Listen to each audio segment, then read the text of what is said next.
and even respiratory medicine. Now it's a term for some hepatology. So I'll be speaking on advances in management of hepatitis B. There has been a paradigm shift in the management of hepatitis B in recent years. So what has come up is that, as Dr. Sharad was mentioning, there was WHO guidelines which has come last year, but now in last 1 month there have been two important guidelines which have come up. We have got guidelines which is Indian specific, that is by the NASL group, and one is from European guidelines. So in next 15-20 minutes, what I am going to do is I am going to cover important clinically relevant points in hepatitis B management, and mentioning about what has changed, what is in the recent guidelines, what has happened to change the management of hepatitis B. In the Indian scenario, the prevalence of hepatitis B was approximately 4% in 1990.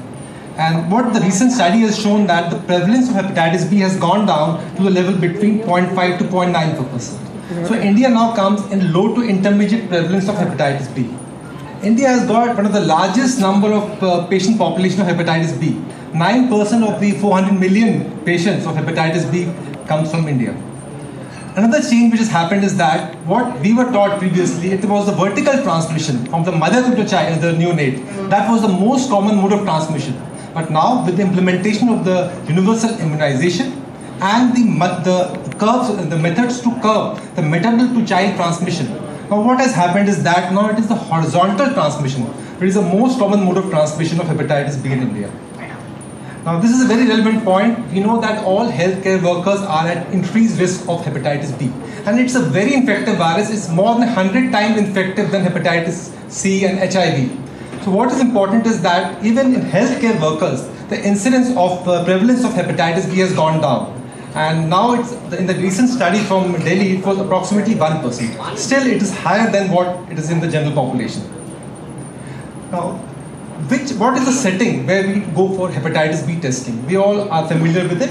When we go for blood donation or surgical procedure, pregnancy, screening of patient, family members of the patient, or executive health checkup or visa, or when the patient presents with any of these symptoms, we do screen the patient for hepatitis B. Regarding vaccination, what is important is that these high-risk groups, like those who require frequent blood transfusion, blood products, dialysis patients, solid organ transplant, IV drug abuser, sexual contact of people with chronic HBV infection, multiple sexual partner, all these patients need to be vaccinated. Now, what is the role of vaccinations? Although it's advisable to vaccinate all children and adults who have not been vaccinated, but it has not been shown that it is of much in reducing the morbidity and mortality. So it is not recommended, but it's basically advisable. This is the most important slide. Now, what previously, if you go through the phases of chronic HBV infection, it was very complicated. Now the European guidelines have come, they have simplified the different phases of chronic HBV infection.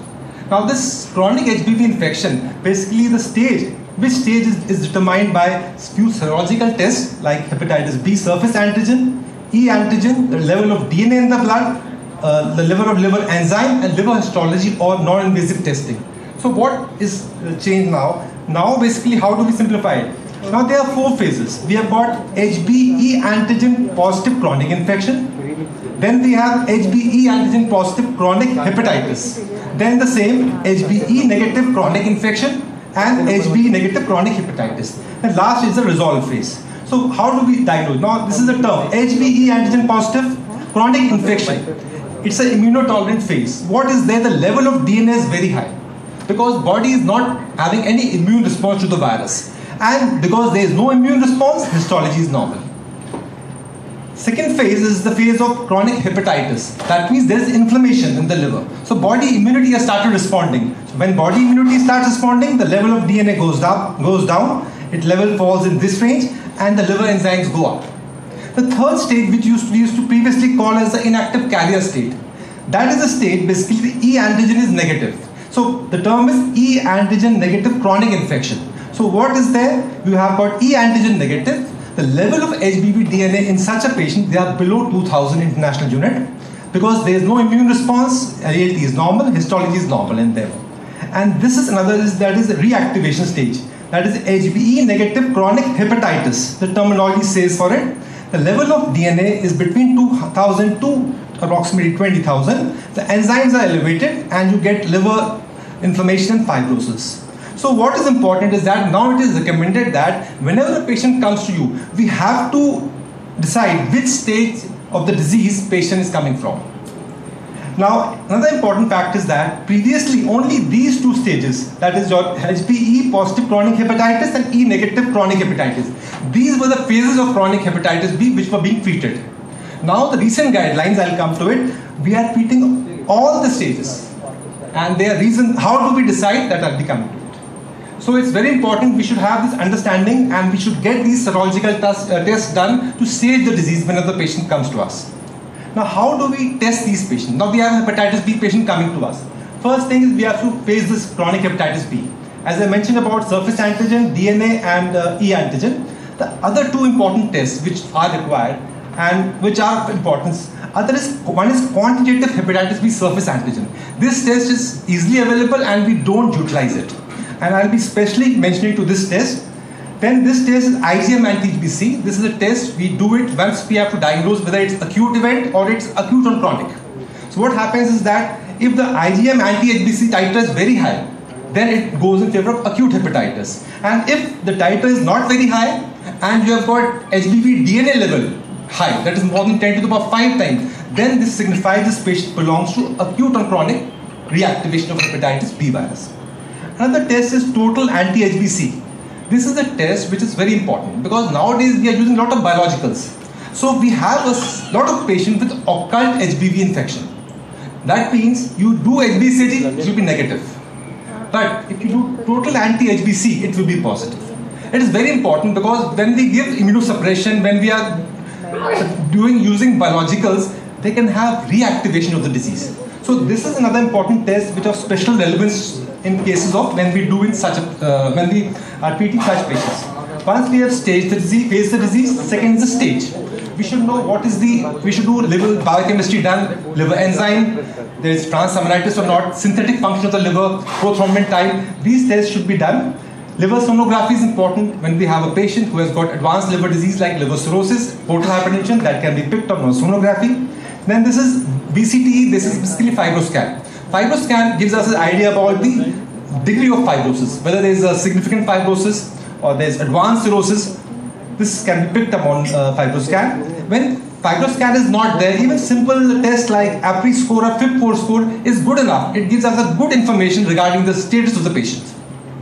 Alpha-fetoprotein and triple phase CT scan is done when we have suspicion of HCC. All patients with hepatitis B, they are to be screened for hepatocellular carcinoma. Then we also have to look for the comorbid condition, like the CAP value which we get on fibroscan is important, especially when we are dealing with patients of MASLD. Even other important test is lipid profile, HbA1c, and we have to work for co-infection, whether there is hepatitis C, D, HIV. These tests have to be done. So once we have got the assessment, then we have to decide, just mention about HBV quantification. This we send for a sample, we do get value of HbSAg. So we just think he is hepatitis B positive. No, this is a very important test. And what are the importance? It helps to differentiate different phases of chronic HBV infection. You have got HBe negative chronic hepatitis. We have got HBV negative chronic infection. In infection, the HbSAg, the HbSAg titer will be low. When it is hepatitis, it goes up. This is one. Then it predicts if a patient who is an inactive carrier, that is HB negative hepatitis, if that patient, if he is having HB infection and hepatitis, if he HBe antigen negative infection, he can go into hepatitis. This is, we can decide by this quantification of the titer. Then it predicts the occurrence of SCC risk. Another, even in HBe antigen positive patient, it is important. It tells us the durability of spontaneous seroconversion. Suppose the patient is E antigen positive, he has seroconverted. So this test is going to tell us that whether this seroconversion will be maintained or not. It is also important when we withdraw treatment. Suppose we have given therapy, we withdraw treatment. This is one level which tells us that this patient is likely to have a less rate of biological and clinical relapse. And even in a proposed criteria of cure, the surface antigen is there that if HBV DNA is not detectable at 24 weeks and the level of HBsAg is less than 100, this is one of the criteria for partial cure in hepatitis B. What is full cure then? I'll come to it, sir. There is no full cure in hepatitis B, I'll tell you. So, liver biopsy. Now, liver biopsy is not indicated. Nowadays, it's all non-invasive method, but if you have diagnostic uncertainty or there is discordant test, that is serological test, and the other tests, they are not matching in non-invasive test, then we might do a liver biopsy. And last is for if there is associated comorbidity. So you have to decide which is playing a more important role. That is the role of liver biopsy, but it is not recommended. So what tests we do, as I already mentioned, we do a liver scan. That gives us an idea whether there is significant fibrosis, advanced fibrosis or cirrhosis. We have got simple scores, APRI score, FIB4. You don't need to require a fibroscan in all patients. These tests are good enough. It has been shown that they have a good predictive value of the degree of staging of the liver disease. Now what are the novel biomarkers? Actually, we all think about DNA, E antigen. But what is important is that the most important is the virus has got close covalent circular DNA. This DNA enters the hepatocytes. So we don't have any test which tells about cccDNA. So to achieve total cure, you have to eradicate the cccDNA, which is within the nucleus of the hepatocytes. So what we are doing is we are just targeting HBsAg, we are targeting DNA, but we are not targeting, we don't have any idea about the cccDNA. There are few novel biomarkers which have come up. So even it's a DNA virus, the marker is HBV RNA. Marker is HBV related core-related antigen. So what is important is that they reflect the intrahepatic pool of transcriptionally active cccDNA. So other tests are not telling us about it. So it is this marker. Second is that is HBV RNA. This is basically transcribed directly from the cccDNA. So these are important, and they have a role to play in stratification of patients when we are seeing the response of antiviral therapy, when we are trying to withdraw the treatment. So their importance, till now it is not routinely recommended, but in years to come, this is going to be one of the markers which is going to tell us that now we can stop the therapy. Now, this is the slide which I have taken from Harrison. So what are the indication of treatment? This slide you will see in last 6 edition of Harrison, even the latest edition of Harrison. So I am going to come to that, what was being followed and now what are the new recommendations. So what was being followed is that you are treating only E antigen reactive, this is hepatitis, HBe antigen hepatitis and HB negative hepatitis. You are not treating infection. So these 2 phases, I told you 4 phases, so only 2 phases were being treated. And what was the criteria? For chronic hepatitis, you should have a DNA level in E antigen positive level of 20,000. Whereas for negative, level was 2,000. And you should have the ALT levels 2 times above the upper limit of normal. This was being followed. And in patient of cirrhosis, if it is compensated, then also you should have a level of more than 2,000. Same is for E antigen negative. And for decompensated, any level of HBV DNA, you have to treat the patient. This was being followed for the last, I think, more than 15 years. So now, basically, we have got 2 guidelines. One is from the Indian Association of Liver Disease, NASL guidelines, and European guidelines. So these guidelines are approximately the same, and they are based on individual patient. You have to treat individual patient, not like a WHO where you treat all the patients. So I'll come to it. So now what has happened is that, so there are 6 guidelines that have been proposed.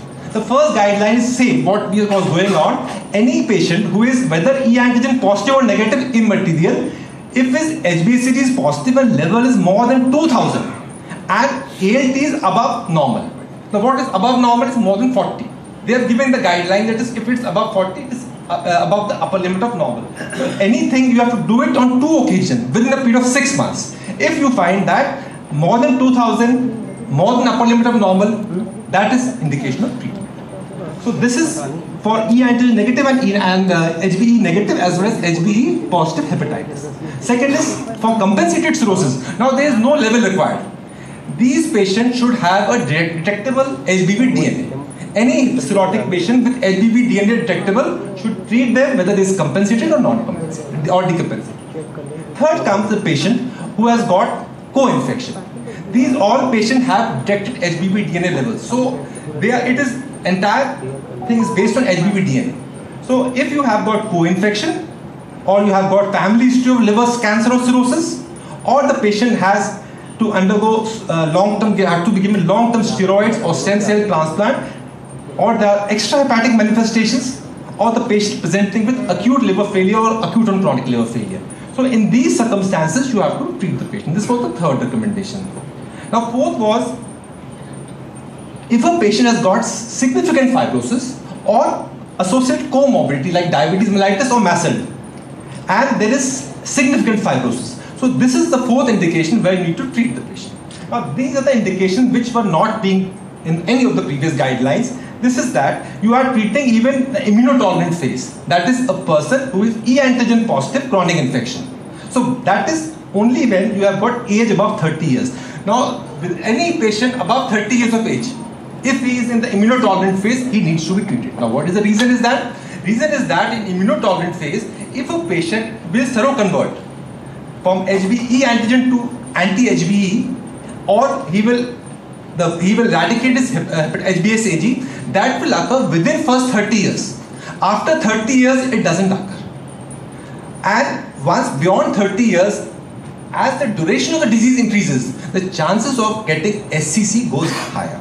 So now, any patient in immunotolerant phase who is above 30 years needs to be treated.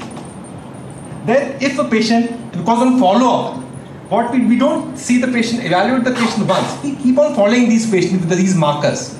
So if ALT level goes up, or you diagnose that there is significant fibrosis on any of the non-invasive technique, this is the indication for treatment.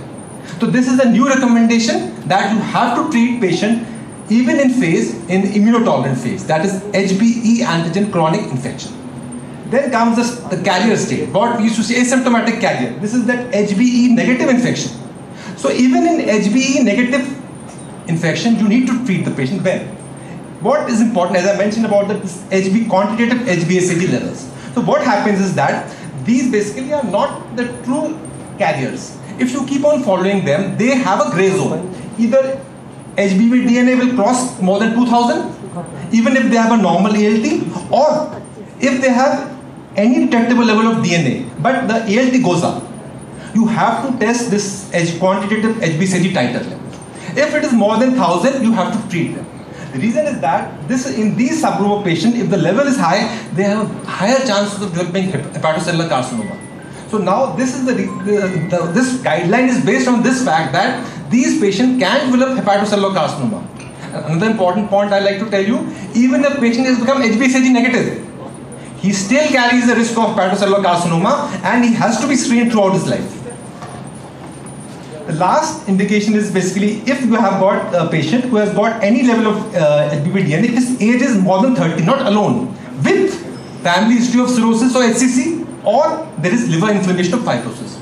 So in inactive carrier state, age is not the alone criteria. If you have a family history or you have got inflammation, you need to treat them. So they have expanded the indication of treating hepatitis B, and mainly the reason for expanding is based on that the risk of hepatocellular carcinoma, and few patients basically they don't get strict to one phase, they change their phases. So very important. Now it's recommended that whenever the patient comes, you have to even first see what is the mode of transmission of the hepatitis B in such a patient and what phase he belongs to, and keep on following it, because they are gray zone patients which will shift from one zone to another.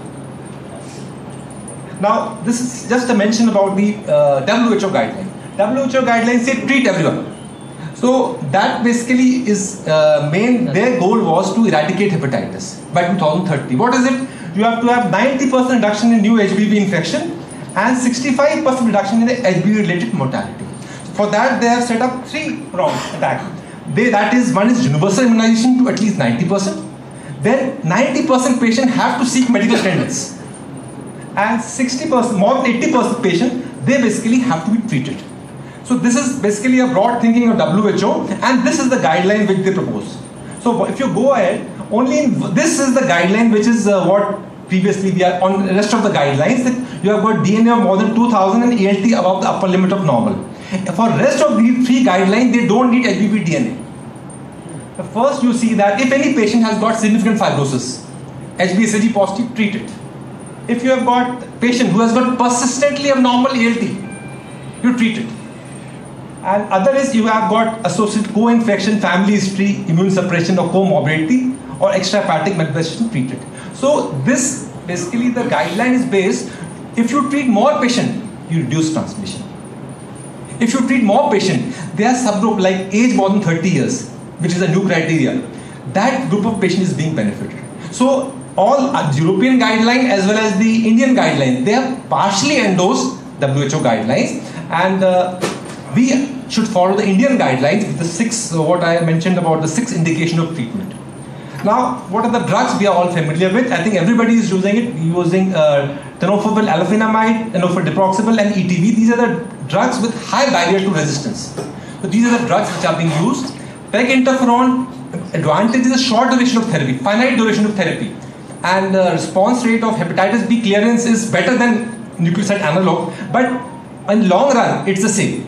And it is not a preferred drug, so nowadays we don't use peg interferon anyway for all these patients. So what we are using is, we are using these drugs, and these are the 3 drugs which are used. The drugs like lamivudine, telbuvudine, and they are not recommended these days. Now only these drugs are to be used. So what is the goal of therapy? So we cannot eradicate the virus. I am going to come to the different types of cure. So what is the advantage? The goal is that we have to reduce the morbidity due to cirrhosis, hepatic decompensation, HCC. This is the goal of treatment. Now, what are the other goals? First goal is that we have to suppress the DNA. This is known as the primary goal. Then comes HbA1c loss. This is the ultimate goal of therapy. If you can eradicate hepatitis surface antigen, this is the ultimate goal. And normalization of ALT is an additional endpoint. Then there is a partial cure. If you have an E antigen positive patient who seroconvert and you have got DNA less than 2000, this is the intermediate treatment endpoint. I'd like to add that even if you cure HbA1c, there are chances of HbA1c reversion. Even hepatitis B surface antigen can revert back. So these are the different types of cure. So basically what we are trying to achieve is functional cure. Basically, the surface antigen gets undetected, DNA is undetected, HBV RNA is undetected, the C-related antigen is undetectable, and the CCC DNA is persistent but inactive. For sterilization, for complete cure, you have to have CCC DNA over. It should not be in the liver. So that is basically by RNA interference therapy, DNA vaccines. This is the future of the treatment of hepatitis B, but it is going to take a lot of time. So maybe in 10-15 years somebody else is coming and giving this talk, he will say the treatment of choice is DNA vaccine or RNA interference therapy, because that targets the CCC DNA, which is the ultimate goal of therapy. But nowadays it's functional cure. Now, when to stop therapy? This is a very important question, and I think I'll use this slide for that. So if you have a patient who is surface antigen positive and you have been giving nucleoside analog, so you have to see whether there is any comorbidity or not. He should not have any comorbidity if you try to stop it. He should not be immunocompromised. And you have to, it is with an expert. And the patient has to be compliant for regular monitoring. Otherwise, you should not try to stop the therapy. If the patient loses hepatitis B surface antigen, yes, you can stop treatment, but give a consolidation treatment for at least 1 year. If no, then if his E antigen positive, and he seroconverts and the level of DNA is below the detectable limit and he doesn't have advanced liver disease and just see low HbA1c levels, then you can stop the therapy and you should give a 12-month consolidation. For which commonly we see E antigen negative patient, we have been given nucleoside analog therapy for years. So what is recommended is that if you have given it for more than 3 years and at least 3 DNA levels are detectable, not detectable, 3 times, then and the HbA1c level is low, then you can stop therapy. But if you ask me, recently I was in a conference with the world expert of hepatitis B. He said it is not ready for the prime time. Never try to stop this. 50% patient will get relapse and it will be bad than what they were previously. So only try in this subgroup of patients, HbA1c loss or E antigen seroconversion. This subset, leave it for experts because the patient can have a rebound disease and it can at times be very bad.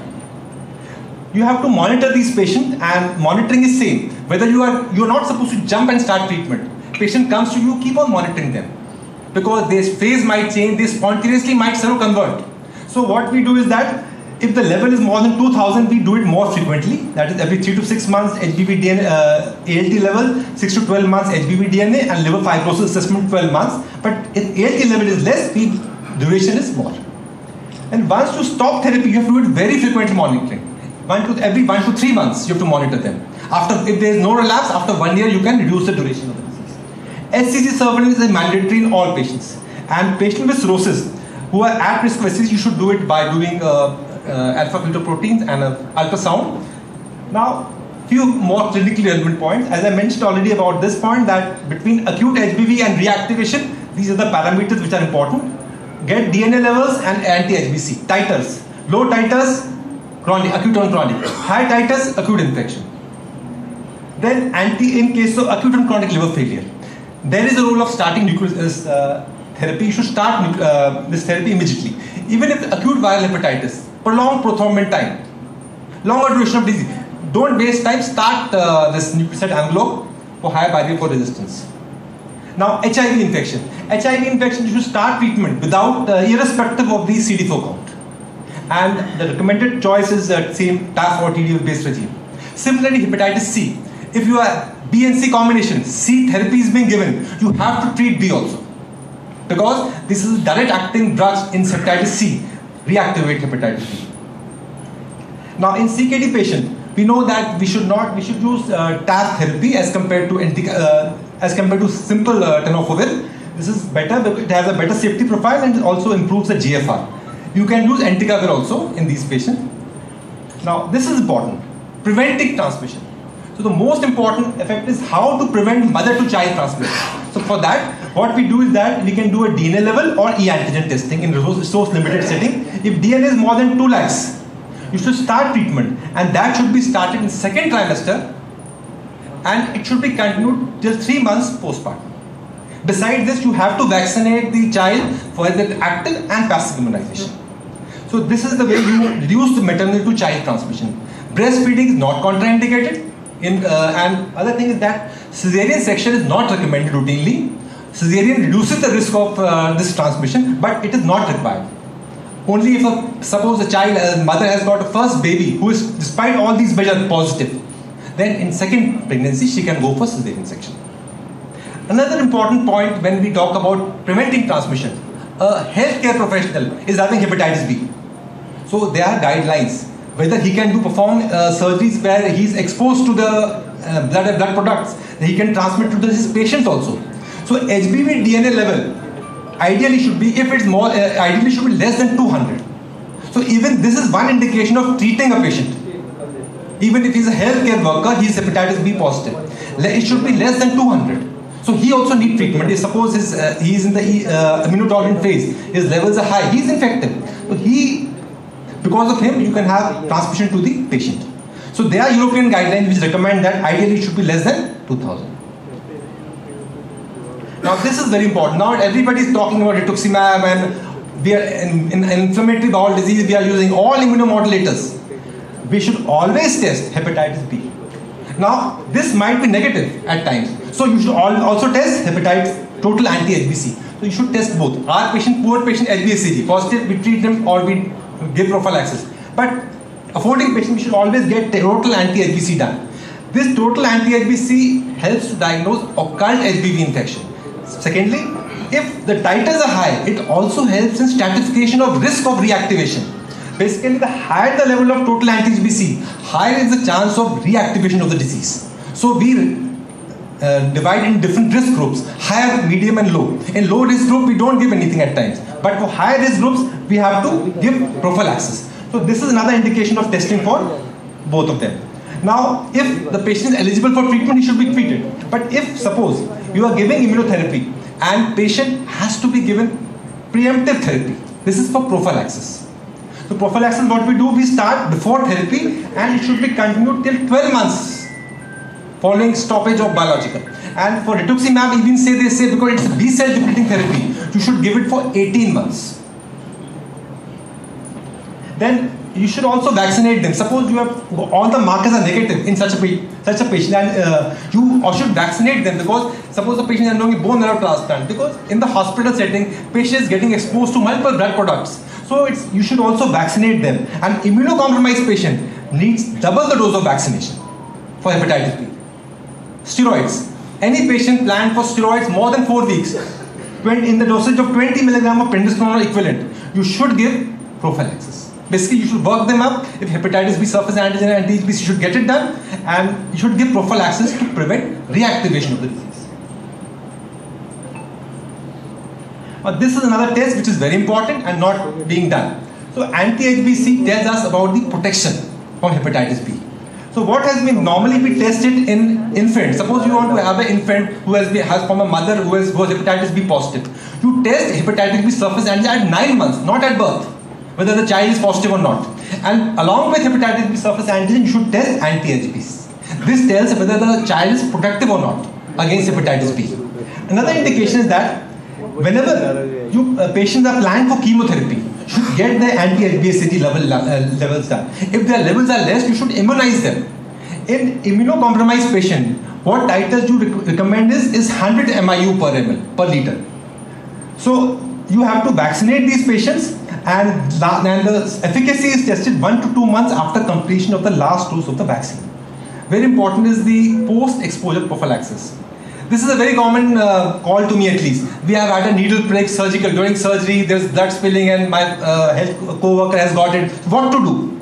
So get his test done. If you anti-HBsAg, this is more than 10 units, he's protected. Nothing is to be done.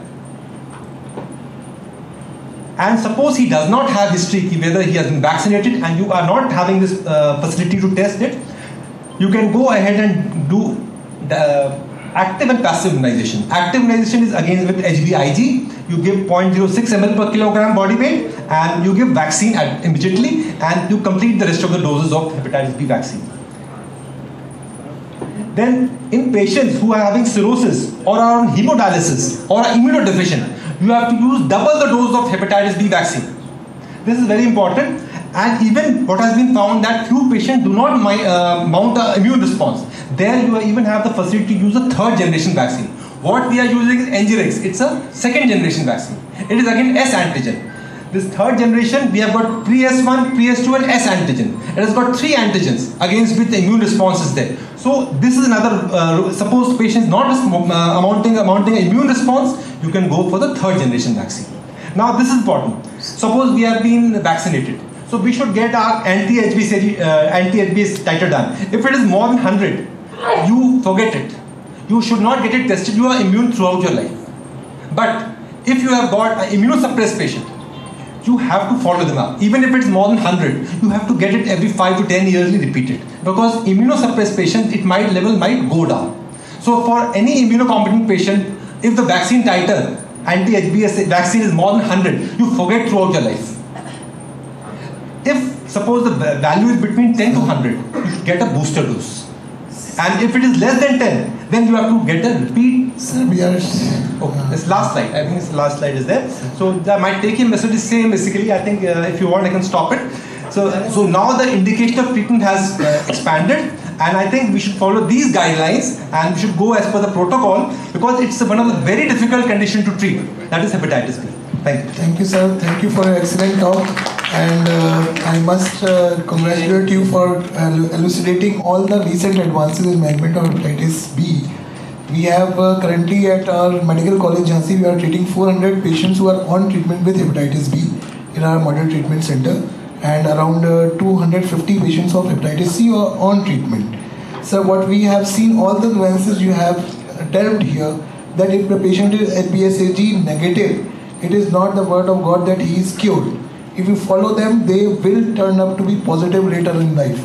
Second step is when to stop treatment.